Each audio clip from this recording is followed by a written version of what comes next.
नमस्कार, मी अक्षरा पाटील. पुस्तक वाचन या यूट्यूब चॅनलमध्ये आपणा सर्वांचं खूप मनापासून स्वागत. मित्रांनो, साने गुरुजी लिखित श्यामची आई या पुस्तकातील रात्र 16वी तीर्थयात्रार्थ पलायन ही कथा आज आपण बघणार आहोत. तत्पूर्वी चॅनलवर पहिल्यांदाच असाल किंवा चॅनल यापूर्वी सबस्क्राईब करायचं राहून गेलं असेल तर चॅनल आधी सबस्क्राईब करा आणि व्हिडिओ कसे वाटले ते कमेंट बॉक्समध्ये जरूर कळवा.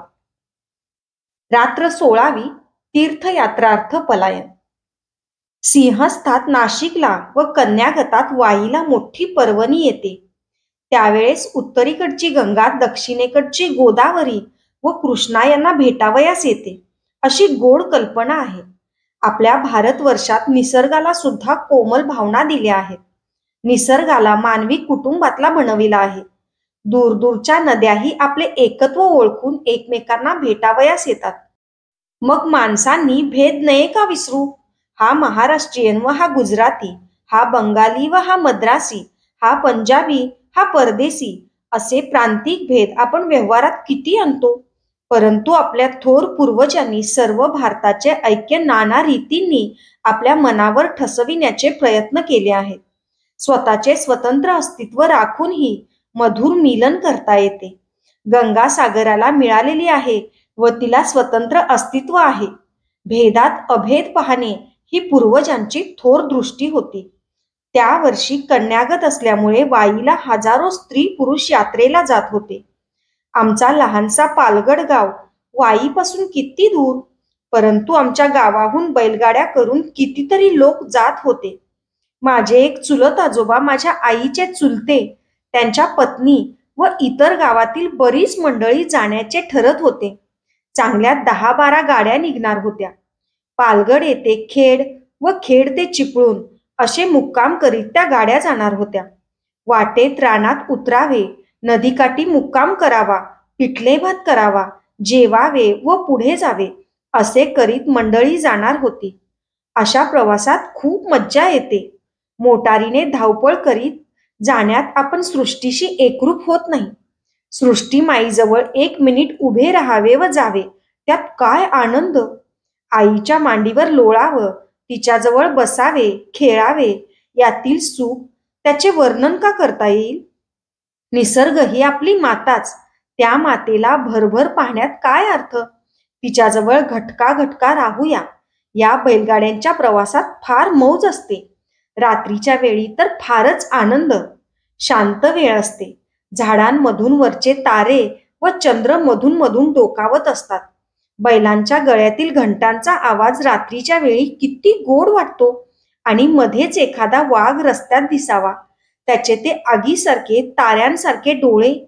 हकारे करावे व वाघ पुन्हा जंगलात शिरावा. त्या बैलगाड्यांच्या प्रवासात हे सारे अनुभव मिळत असतात. लहानपणी माझ्या ठिकाणी भक्ती फार असल्यामुळे मलाही वाटले की आपणही वाईस या सर्वांबरोबर जावे, की आईच्या पाठीमागे लागलो होतो.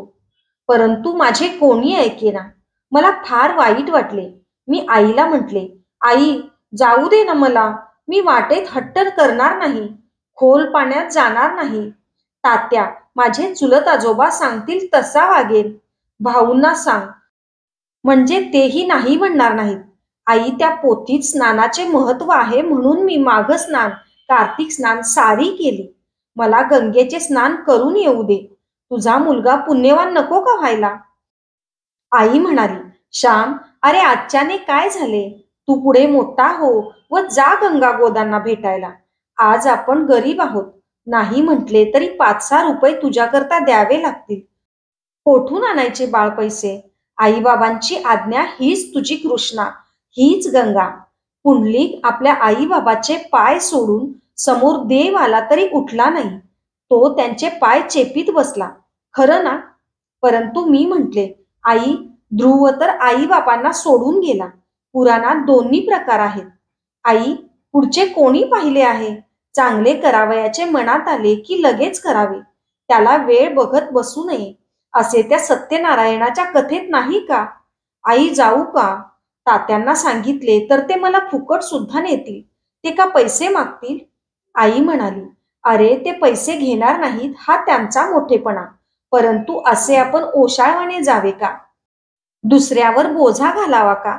दुसऱ्याच्या जीवावर देवाची पूजा नाही करता येत.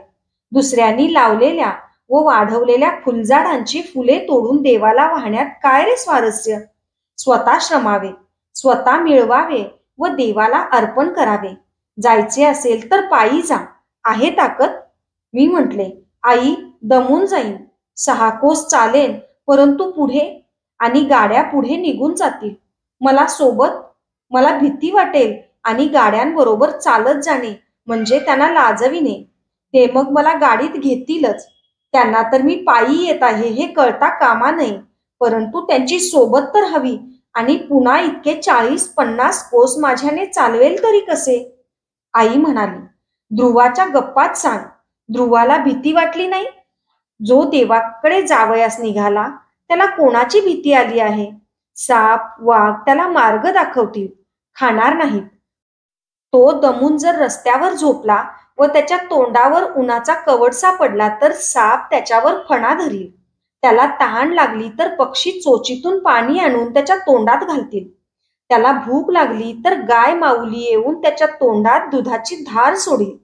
देवाकडे जो जावयास निघाला त्याला सारे मित्र, सारे सखे, त्याचे सारे गडी, सारे सहाय्य करणारे. आहे का ध्रुवाची श्रद्धा? त्याचा तो भाव? वेडा, हे काय, रडावयास काय झाले? अरे, आपण लहान माणसे, अजून तू लहान आहेस आणि आपण गरीब आहोत. वेडा हट्ट घेऊ नकोस. मला खूप वाईट वाटले. उजाडत्या पहाटे यात्रेची सारी मंडळी निघणार होती. त्या गाड्यांच्या पाठोपाठ त्यांना न दिसू अशा रीतीने आपण जावे असे मनात येत होते.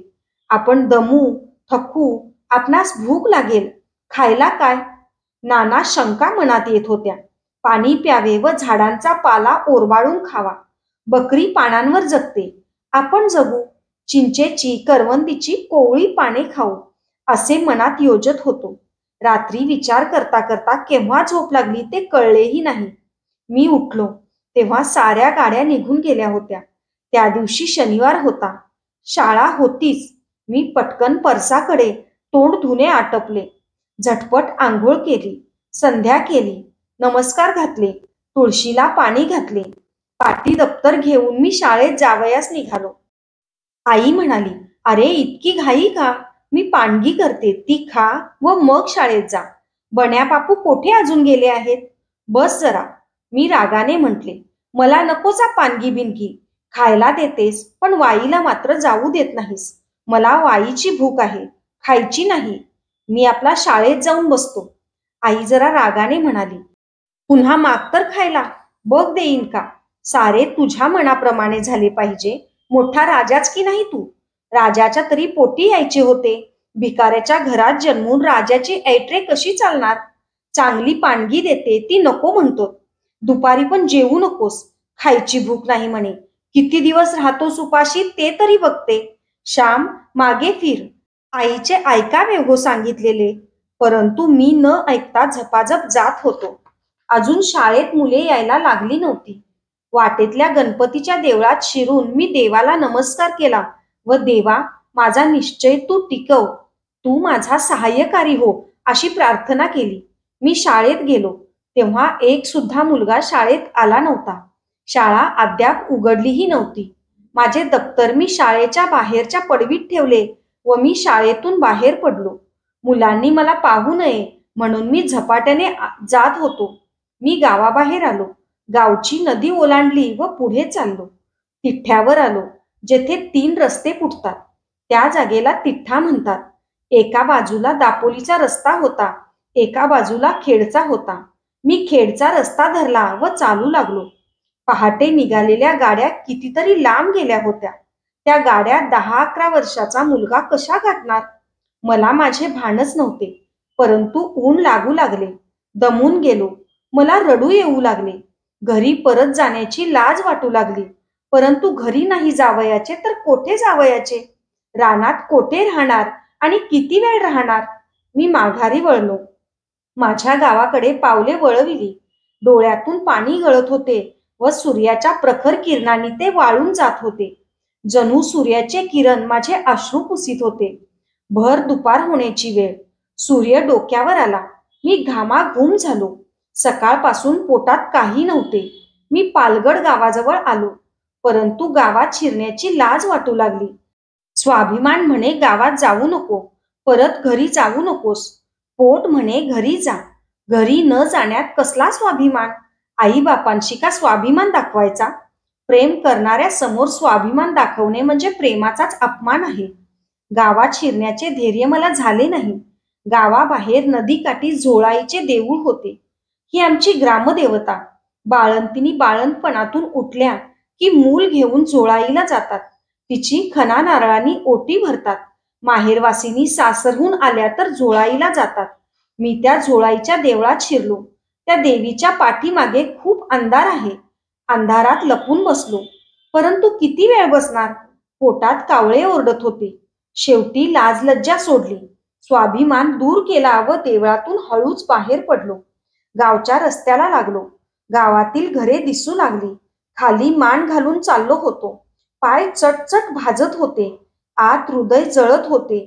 वरून डोळे गळत होते. असा मी चाललो होतो. डोळे भरून येऊन पुढे का दिसत नव्हते? इतक्यात माझी मनगट कोणीतरी धरले. अरे, आहेस तरी कोठे तू? तुला शोधायचे तरी किती? गळ्याला फास लावायचाच एखाद्या वेळी. असे शब्द माझ्या कानी पडले. ते माझे चुलते होते. गावात नाना ठिकाणी माझा शोध चालला होता. चुलते, वडील, घरची, शेजारची सारी माणसे मला धुंडीत होती. शाळेतील मुलांनी पाटी दप्तर घरी आणून दिले. तेव्हा कळले की मी हरवलो. आदल्या दिवशी हेडमास्तरांनी माझी मोडी पुस्ती वाईट आली म्हणून मला मारले होते. मी निघून गेलो. त्यामुळे पुन्हा आज मार बसेल कदाचित म्हणून गेलो असेल असं हेडमास्तरास वाटले. ते हेडमास्तर फार मारकुटे होते. निरगुडीच्या काठ्यांचा भाराच्या भारा ते शाळेत आणून ठेवीत व मुलांना गुरासारखे झोडतील. छत्रीच्या लोखंडी काडीने सुद्धा मुलांच्या उपड्या हातावर, बोटांच्या पेऱ्यांवर ते मारीत. ते गांजा ओढीत असत व तर्र होऊन येत असत. त्यांची बदली व्हावी म्हणून देवाला आम्ही नवस करीत होतो. मी पळून गेलो म्हणून त्यांना वाईट वाटले. आपल्या मारण्यामुळे हा परिणाम झाला असे त्यांनी मनात घेतले. ते जरा घाबरले. या श्यामने विहिरीत जीवबीव तर नाही ना दिला अशी त्यांना धास्ती वाटली.